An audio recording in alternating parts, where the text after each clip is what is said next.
Now Jacob dwelt in the land where his father had sojourned, in the land of Canaan. This is the genealogy of Jacob. Joseph, being 17 years old, was shepherding the sheep with his brothers. Now the lad was with the sons of Bilhah and the sons of Zilpah, his father's wives, and Joseph brought a bad report of them to his father. Now Israel loved Joseph more than all his sons, because he was the son of his old age. He also made him a tunic of many colors. But when his brothers saw that their father loved him more than all his brothers, they hated him and could not speak civilly to him. Then Joseph had a dream and reported it to his brothers. Thus he said to them, "Hear this dream I dreamed. There we were, binding sheaves in the field. Then behold, my sheaf arose and also stood upright, and indeed your sheaves stood all around and bowed down to my sheaf." So his brothers said to him, "Shall you indeed reign over us? Or shall you indeed have dominion over us?" So they hated him even more for his dreams and for his words. Then he dreamed still another dream and told it to his brothers, and said, "Look, I have dreamed another dream. And this time the sun, the moon, and the 11 stars bowed down to me." So he told it to his father and his brothers. And his father rebuked him and said to him, "What is this dream you have dreamed? Shall your mother and I and your brothers indeed come and bow down on the ground before you?" And his brothers envied him, but his father kept the matter in mind. Then his brothers went to feed their father's flock in Shechem.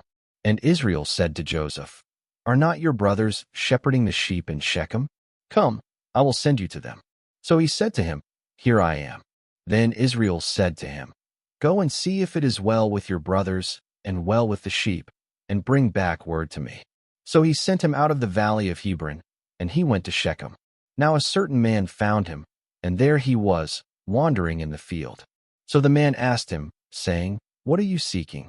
He replied, "I am looking for my brothers. Tell me where they are feeding their sheep." The man said to him, "They have departed from here, for I heard them say, 'Let us go to Dothan.'" So Joseph went after his brothers and found them in Dothan.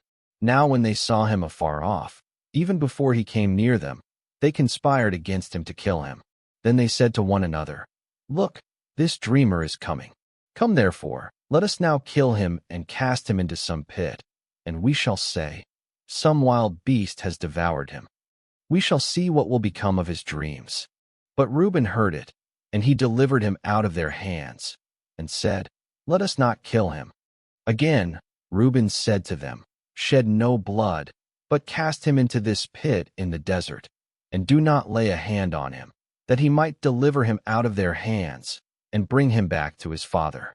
So it came to pass, when Joseph came to his brothers, they stripped the tunic of many colors off him. Then they took him and cast him into a pit, which was empty, for there was no water in it. They then sat down to eat a meal, and lifted their eyes and looked. And there was a company of Ishmaelite wayfarers coming from Gilead with their camels bearing spices, balm, and myrrh, on their way to carry them down to Egypt. So Judah said to his brothers, "What profit is there if we kill our brother and conceal his blood? Come and let us sell him to the Ishmaelites, but let not our hand be upon him. For he is our brother and our flesh." And his brothers listened.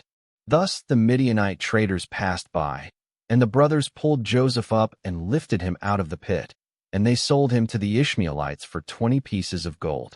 So they took Joseph to Egypt. Then Reuben returned to the pit, and when he saw Joseph was not in there, he tore his clothes. So he returned to his brothers and said, "The lad is not there, and I, where shall I go?" Thus they took Joseph's tunic, killed a kid of the goats, and dipped the tunic in the blood. Then they sent the tunic of many colors, and had it brought to their father, and said, "We found this. Do you know whether it is your son's tunic or not?" So he recognized it, and said, "This is my son's tunic. A wild animal has devoured Joseph and carried him off." Then Jacob tore his clothes, put sackcloth on his waist, and mourned for his son many days. Thus all his sons and daughters arose to comfort him. But he refused to be comforted, and he said, "I shall go down into the grave to my son in mourning." So his father wept for him. Now the Midianites had sold him in Egypt to Potiphar, an officer of Pharaoh and captain of the guard.